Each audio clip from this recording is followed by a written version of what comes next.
Good morning, YouTube. Muchísimo Eugene. Another video from Exit Strategy. Hope you guys are having a wonderful morning to start out with. Just want to have a discussion, maybe 5-minute discussion with you guys about waking up in the morning, sort of feeling at times that you're all alone.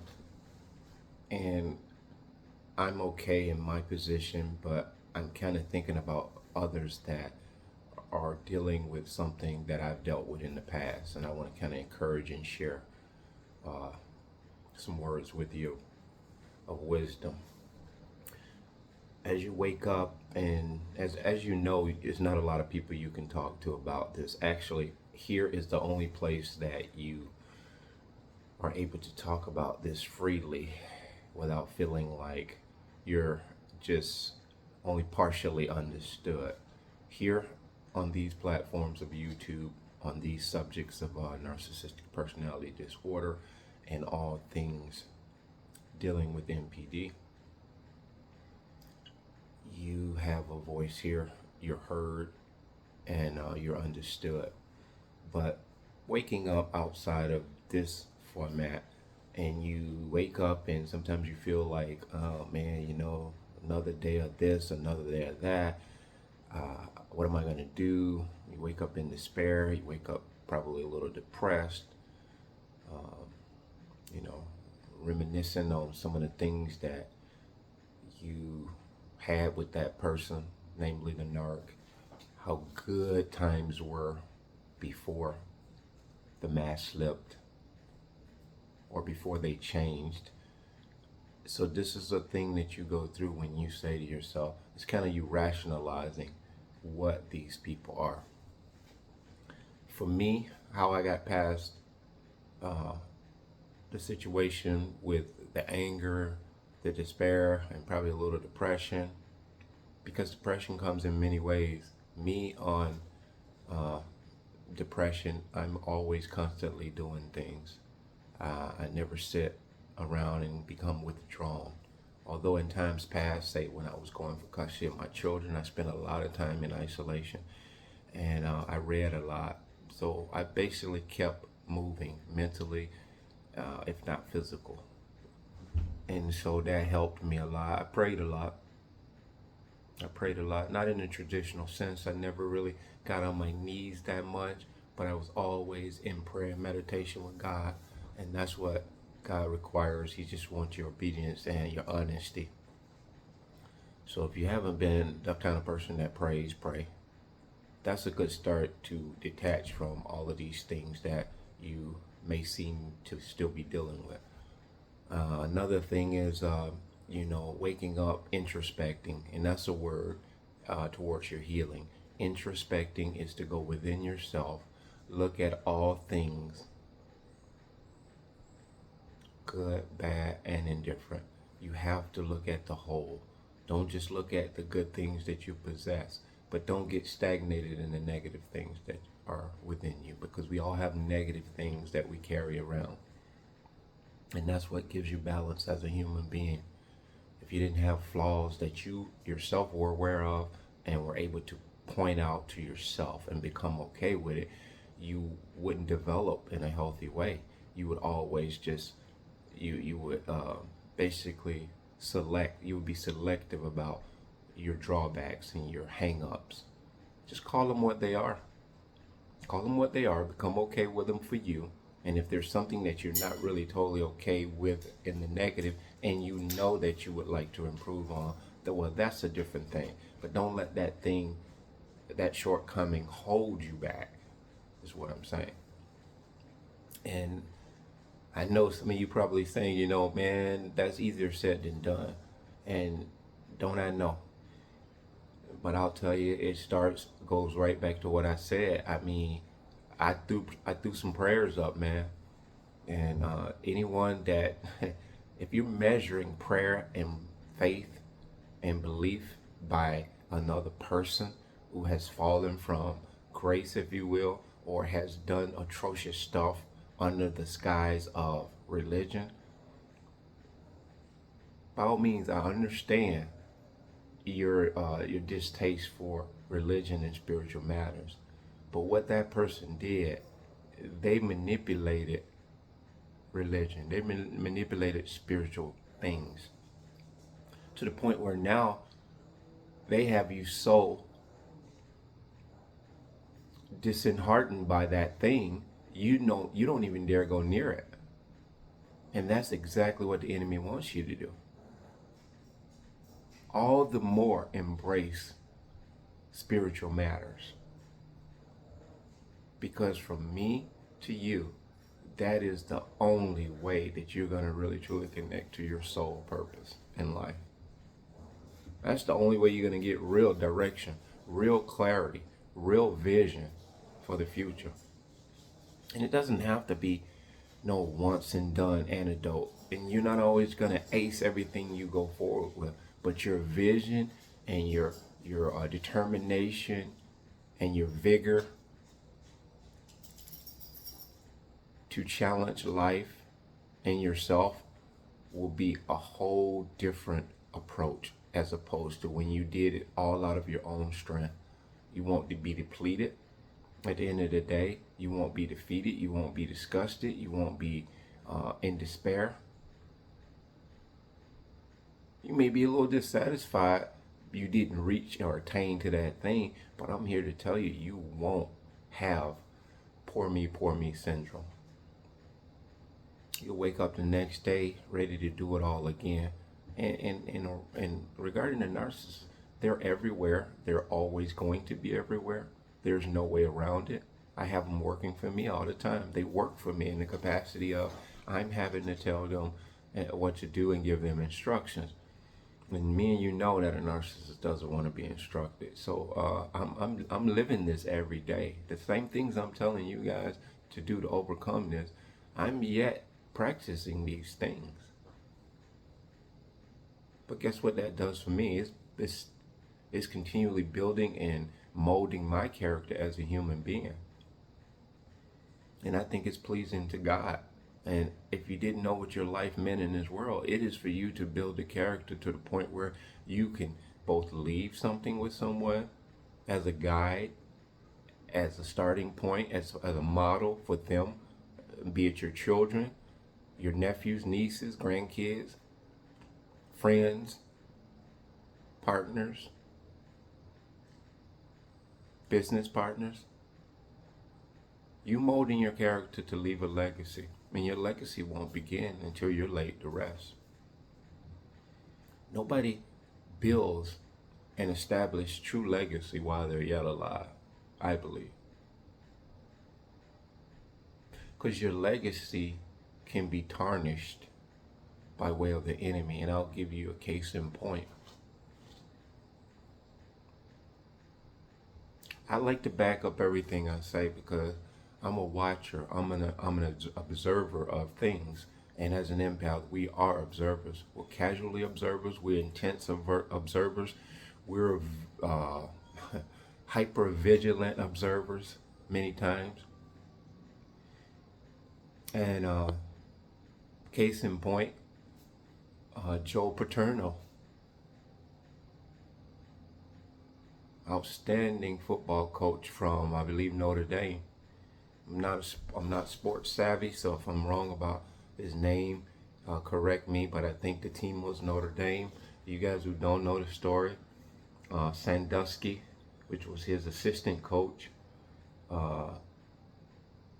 got accused and both prosecuted and proven that he was having intimate interactions with a lot of the football players. So much so, he was so brash as a narcissist, psychopath, pedophile, was taking baths in the boys' locker room with the boys, massaging them, touching them inappropriately. This happened over, I believe, years. And Joe Paterno came in and witnessed something that he thought was a little bit unusual for an assistant coach to be doing, and he went and he informed the needed authorities within the school, and he went on back to coaching. And to his credit, I believe he did it discreetly, ethically, maturely, uh, in a way where he didn't want to both draw a lot of attention to the school, and for two, being that that was his assistant coach, he was mindful that he wanted this addressed. I don't think he was just trying to minimize it. He went and did as much as he believed he should have done as a head coach to the administration. And to me, that's very ethical. But at the end of the day, when they did discover that these things were true and they began to investigate it, somehow or another, when it hit the fan and the media, Joe Paterno was vilified as being the person that should have, could have done more. And of course, Sandusky got accused, and I believe they gave him jail time. I believe they did. He went to jail. And Paterno lost his job as head coach.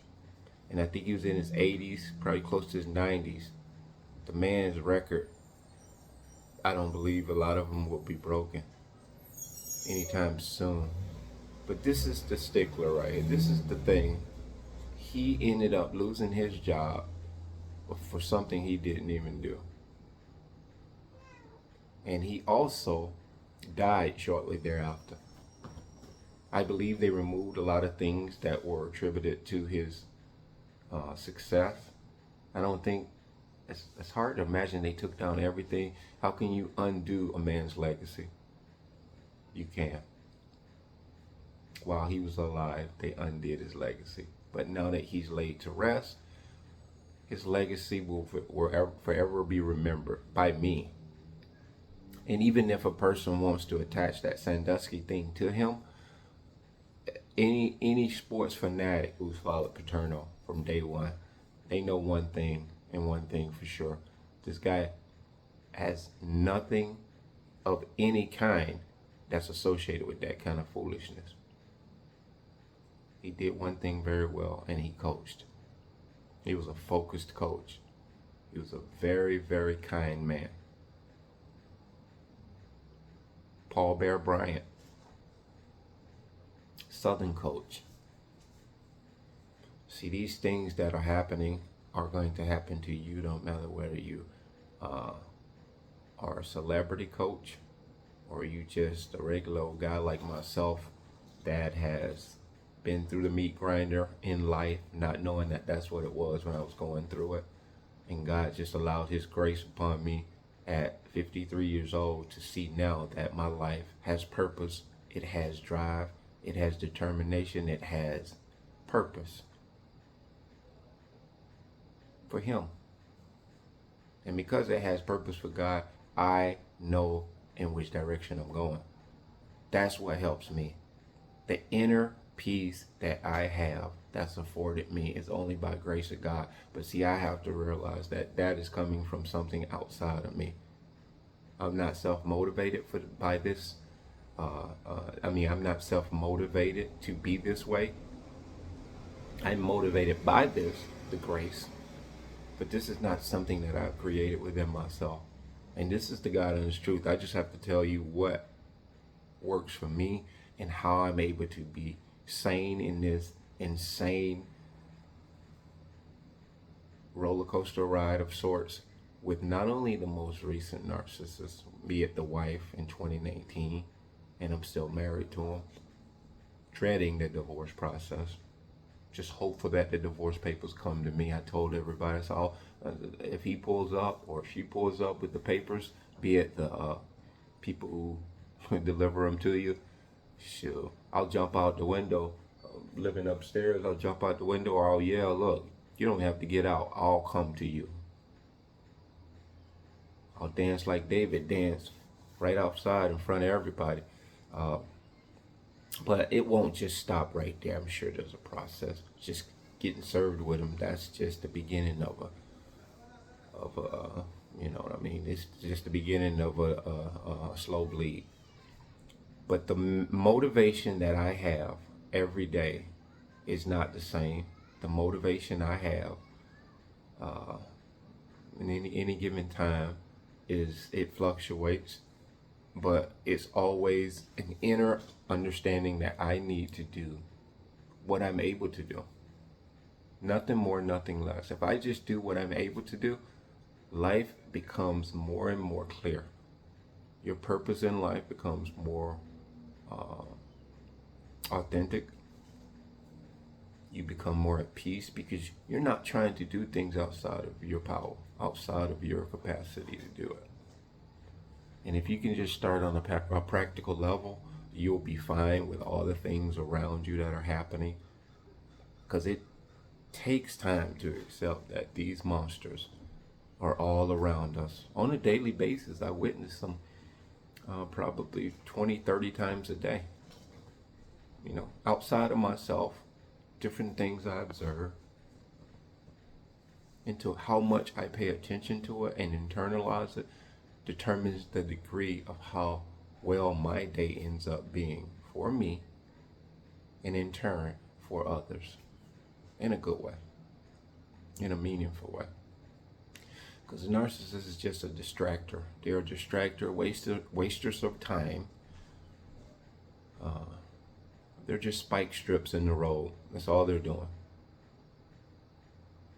Trying to bust your tires so you don't get where you need to go in life. They are interesting but boring. They're not anything that are attractive.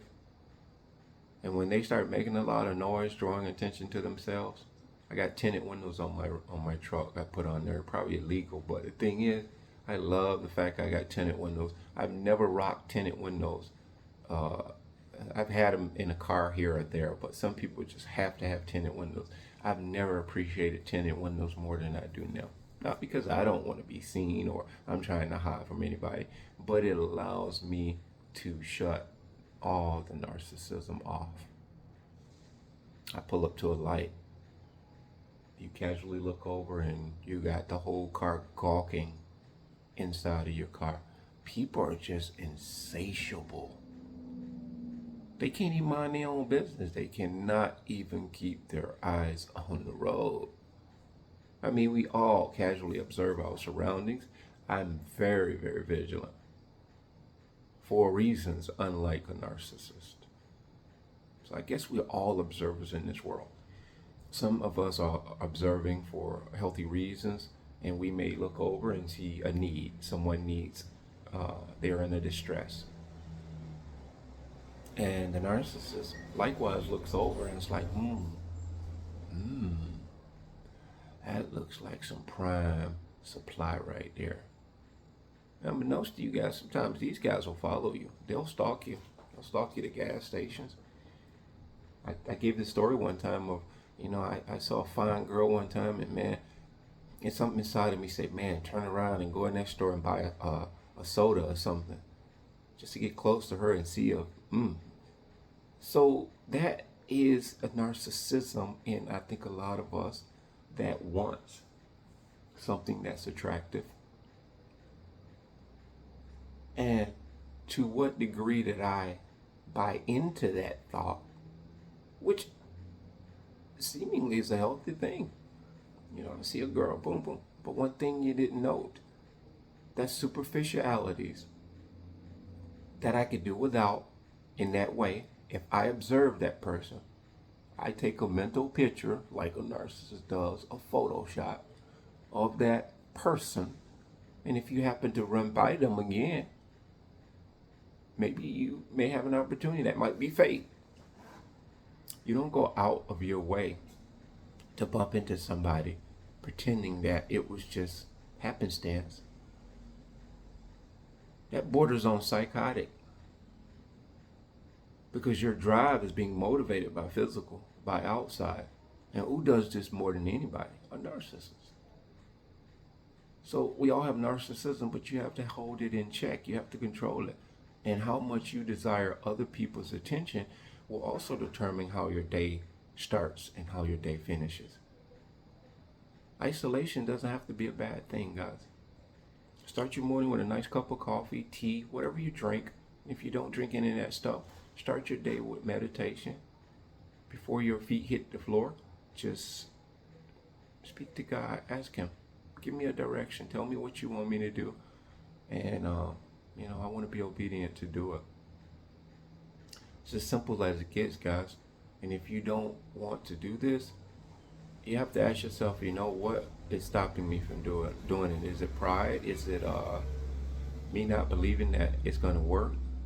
All of these things are natural human nature.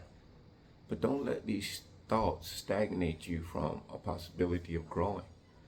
You can go to all the counseling and therapists that you want, but unfortunately they don't understand this like we do. They don't understand it like we do. You understand it probably better than the therapist. And again, that's a need to be needed. I did therapy shortly after the narcissist because it was all new to me. Now that I understand what this is and how it works with these people, I am gradually learning to do the work on me. And the more I do the work on me, the better I understand them. They're fractured. They can't change. They can't introspect. They can't do the things that I'm encouraging you guys to do. Be grateful and be thankful that you're able to process your life and to do the things that you need to do to have a better life. With that, be blessed.